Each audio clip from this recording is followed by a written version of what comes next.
Bitcoin did as dirty today. Let me show you what happened on this trade right here. So you can see that the market direction, we're absolutely correct. However, see what happened right here. The market ended up taking us out before it actually went in our direction. All right, so let me just show you before all this happened. Let me just show you how this was. Okay, so you can see that this trade right here was our signal to actually sell, right? So you can see that we had a nice rally-based drop supply zone with this low being taken out, and then we had liquidity right here plus the Asian session liquidity. So once that was taken out from here, as you can see from here, once that was taken out, the market started to reverse from here, and that's how we actually entered. Unfortunately, this market ended up going against us, and we end up being taken out right here. Let me just show you right here, and this is the screenshot of us being taken out right there. All right, I stepped out of the computer right after I was taken out, and then the time I was coming back, look at what happened. The market literally just stopped hunted us, and then dropped in our direction for about 160 pips. This was really crazy. Let me just show you what was happening on the higher time frame that caused me to actually look for selling opportunities in this particular trade right here. So let's go to the 2 hour time frame. You can see that right now the market has been bearish. It's very clear. That's the reason why we went on the lower time frame looking for selling opportunities, right? Targeting these lows right there. So if you go back to the 30 minutes time frame, I had to identify a rally based drop supply zone, which is clearly indicated right here. Let me just show you right now. So we found this beautiful rally based drop supply zone. Okay, and you can see the market was correcting right there as it was approaching this level right there. So I had to go all the way to the lower time frame to be able to identify my order block. Let me see. I think I had to go all the way to the 1 minute time frame. Let me see if I'll be able to actually catch the order block. I think I had to go to all the way to the 1 minute time frame in order for me to just get my order block. And once I had that order block, I just marked it to the right side and then waited for the market to come to that level. Then go to the 1 minute time frame. So it's always important for you to actually, first of all, start from the higher time frame, understand where the market is going long term, and then go on the lower time frame to identify structure you are willing to actually sell from.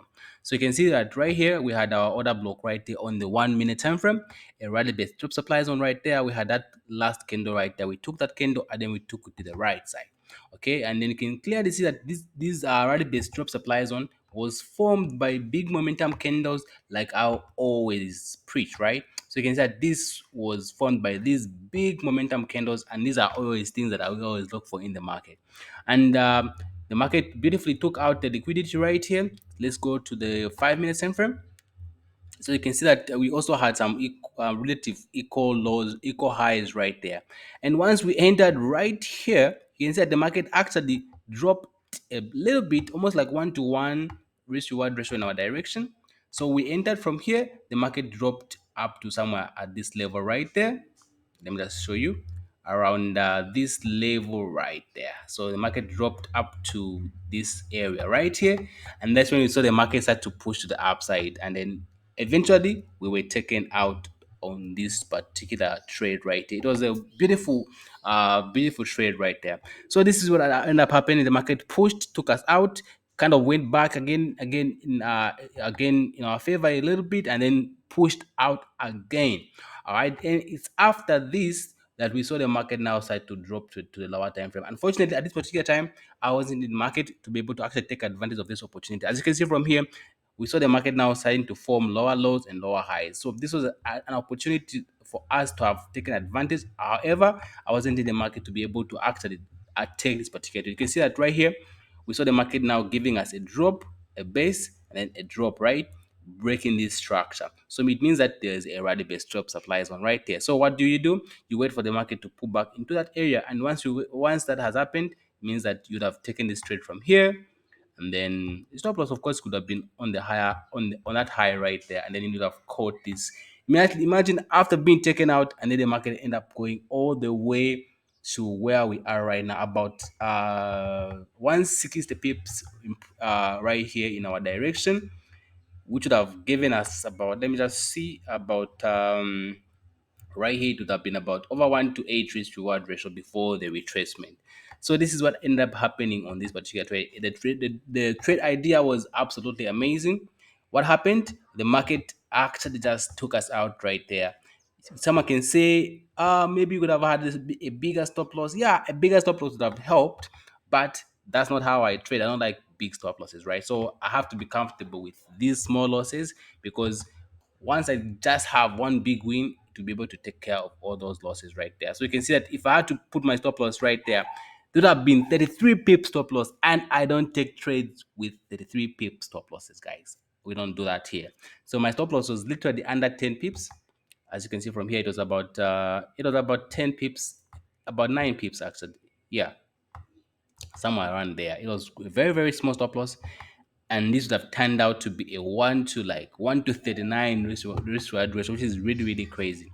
And this is what ended up happening on this particular trade. We did everything right according to what we always do. However, like I always say, the outcome of every individual trade is purely random. All right. The pattern might be the same, however, the outcome of each individual trade is always random. So we always have to account for that. We always have to make sure that we actually follow our strategy. We know exactly how much we are willing to lose on that particular trade, and then we keep on having that larger sample size kind of mindset, because we understand that at the end of the day, it only takes 1 2 trades for you to actually go to be profitable, right? Because the losses are small and the wins become extremely, extremely big. All right. So I just thought I would actually share this, because I know most people don't talk about losses, but right here we show you guys that this is actually part of the game. You're going to expect this. All right. So I hope you found some value from this video. One thing to remember is that at the end of the day, no one knows what's going to happen in the market. So you have to make sure that you have the confidence to be able to execute your strategy every time, regardless of the outcome of the previous trades. So that's my message for you today, guys. I hope you found value. If you have, make sure to subscribe, like the video, comment in the comment section. Until next time, goodbye.